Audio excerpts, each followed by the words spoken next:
Oke teman-teman, Bismillahirrahmanirrahim. Assalamualaikum.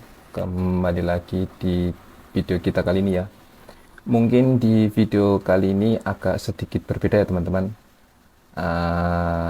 Mungkin di luar konteks konten-konten yang biasanya, yang mana biasanya kita sering membahas tentang seputar dunia pertanian, tapi di sini agak sedikit berbeda karena mengikuti pertanyaan-pertanyaan dari teman-teman.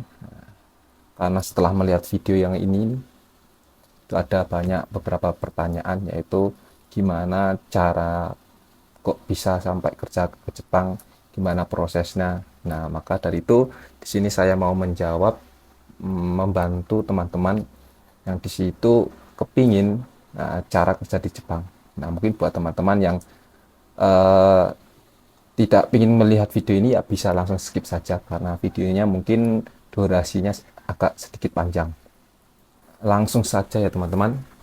Di video kita kali ini kita akan membahas bagaimana sih cara bisa kerja ke Jepang, prosesnya bagaimana, step-stepnya bagaimana, langkah-langkahnya bagaimana. Nah, di sini kita mau menjelaskan dari awal sampai akhir.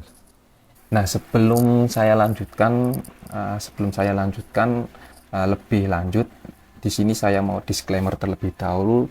Saya membuat video ini tidak disponsori dari berbagai pihak ya teman-teman. Jadi pure murni benar-benar ingin membantu menjawab pertanyaan teman-teman yang sudah ditanyakan ke saya. Nah, bagaimana cara bisa sampai kerja ke Jepang, cara-caranya bagaimana. Nah, jadi benar-benar tidak ada pihak yang mensponsori di balik video ini. Jadi benar-benar murni ingin membantu teman-teman menjawab pertanyaan-pertanyaan yang sudah ditanyakan kepada saya.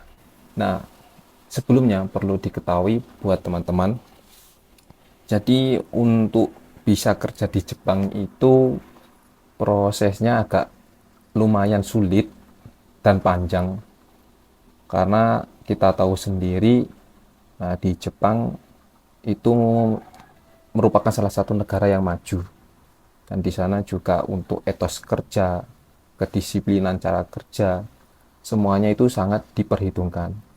Maka dari itu dari Indonesia sendiri pun ketika di situ ingin mengirim tenaga kerja ya benar-benar dipilih yang terbaik, mulai dari tenaganya, fisiknya ataupun yang lainnya, sehingga bisa memerlukan waktu yang sangat lama. Di situ mulai dari belajar fisik sampai cek kesehatan pun di situ juga dipertimbangkan.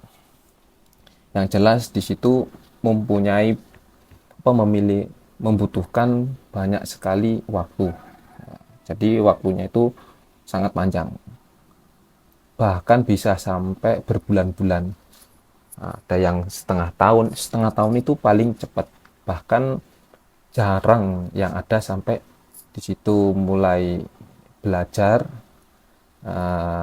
bahasa Jepang selama setengah tahun, mensetsu atau wawancara, itu hampir jarang yang bisa langsung kerja ke Jepang. Rata-rata ya 1 tahun, 9 bulan, sampai ada yang 2 tahun. Jadi ya prosesnya itu tidak lama. Nah, mungkin langsung saja ya teman-teman. Di sini saya mau memberikan gambaran atau pengalaman saya pribadi ya, cara kerja di Jepang prosesnya bagaimana. Nah, mungkin buat teman-teman yang di situ juga mempunyai pengalaman, atau mungkin nanti ketika saya menyampaikan ada yang salah mungkin bisa ditambahkan. Karena di sini saya menyampaikan dengan apa yang saya rasakan atau sebagai dari pengalaman saya sendiri. Jadi memang benar-benar di sini saya menyampaikan berdasarkan pengalaman saya, dan saya juga mencari beberapa dari narasumber. Jadi untuk cara kerja di Jepang itu ada dua cara teman-teman, yaitu bisa melalui jalur negeri dan juga dengan yang kedua itu jalur swasta. Maksudnya bagaimana? Kalau jalur negeri itu ya kita melalui dari program dari pemerintah. melalui program dari pemerintah. Terus yang kedua itu jalur swasta, berarti ya bukan termasuk dari program pemerintah. Nah, kalau jalur negeri itu kita bisa lewat dari programnya IM Japan. IM Japan. Nah, kalau teman-teman berminat, bisa langsung dicek websitenya Kemenaker. Bisa langsung cek di websitenya Kemenker RI, yaitu di www.kemenker.go.id. Nanti linknya saya kasih di deskripsi. Atau bisa datang langsung ke Dinas Tenaga Kerja dan Transmigrasi di provinsi teman-teman, guna mencari informasi mengenai tentang program IM Japan tersebut. Nah, kalau program IM Japan ini gratis ya teman-teman, karena juga dibiayai dari pemerintah. Mungkin ada beberapa biaya ya, mungkin ya mulai dari transportasi atau mungkin yang lainnya ya dibutuhkan. Cuman kalau dari IM Japan tidak terlalu besar ya teman-teman untuk biaya yang dibutuhkan, karena ya itu tadi biayanya itu sudah melalui dari program, karena program ini sudah dihandle dari pemerintah. Cuman kalau IM Japan ini mempunyai beberapa mempunyai standar-standar yang harus dipenuhi ya teman-teman.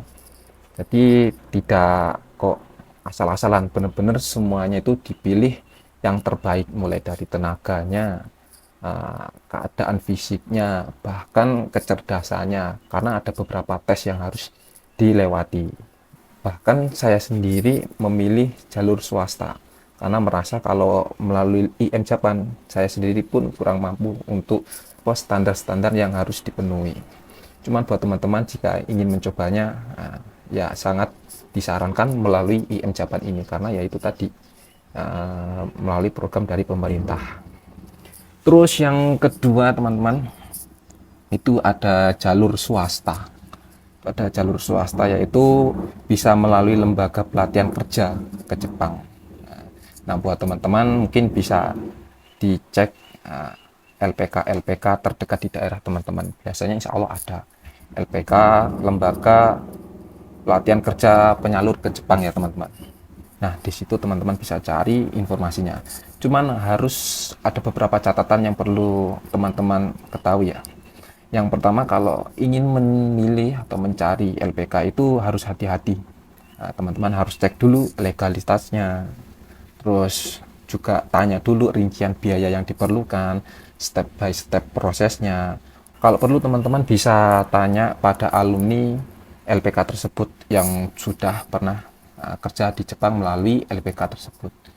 Ditanya ditanya secara mendetail biar jelas teman-teman, agar tidak terjadi hal-hal yang tidak diinginkan. Cuman masalahnya tidak semua orang itu bisa mempunyai biaya yang cukup ya. Biaya yang cukup untuk sekolah bahasa Jepang.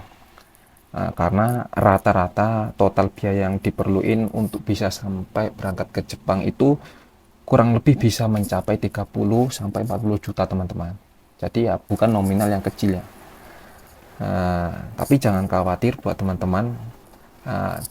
Di Indonesia itu ada beberapa LPK yang memberikan kemudahan, yaitu dengan biaya full dana talangan.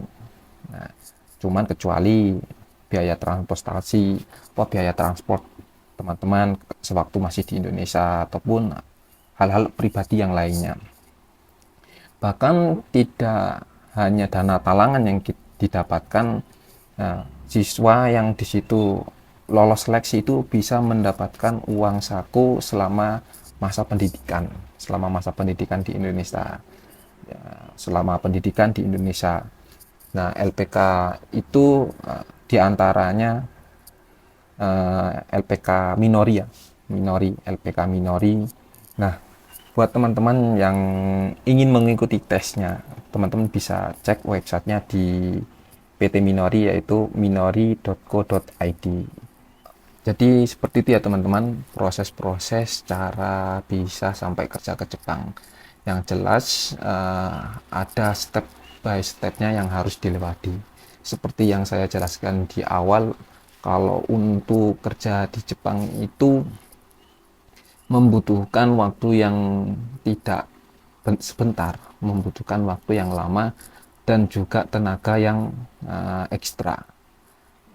Saran buat teman-teman jika benar-benar ingin kerja di Jepang, yang penting kuncinya yaitu yang pertama ya harus semangat, semangat semangat belajarnya, semangat menjaga kesehatannya, daya tahan tubuhnya. Di situ harus benar-benar fisiknya dilatih, karena ya tahu sendiri kerja di Jepang itu termasuk kerja yang berat, kerja yang membutuhkan tenaga yang kuat. Entah di situ benar-benar dibutuhkan kedisiplinan yang kuat. Cuman jangan khawatir, kalau di situ teman-teman ada keinginan yang kuat, ada usaha yang tekad yang kuat, insya Allah buat teman-teman insya Allah bisa untuk bisa sampai kerja di Jepang. Karena semua orang itu mempunyai kesempatan dan mempunyai hak mendapatkan kesempatan itu. Nah, buat teman-teman yang ingin kerja di Jepang, semangat, tetap terus berjuang untuk menggapai cita-citanya. Semoga yang ingin kerja di Jepang bisa sampai kerja di Jepang dan mewujudkan cita-citanya, sehingga nanti ketika pulang dari Jepang bisa mempraktekkan ilmu-ilmu yang telah didapatkan dari Jepang sana, bisa menjadi orang yang sukses, orang yang berhasil di dunia dan akhiratnya. Oke, sekiranya itu saja untuk video kali ini. Jika video ini bermanfaat buat teman-teman, dikasih like. Jika videonya kurang bagus, bisa di dislike. Banyak kurang lebihnya mohon maaf. Mungkin sampai di sini, sampai berjumpa di video yang lainnya. Wassalamualaikum. Mantap.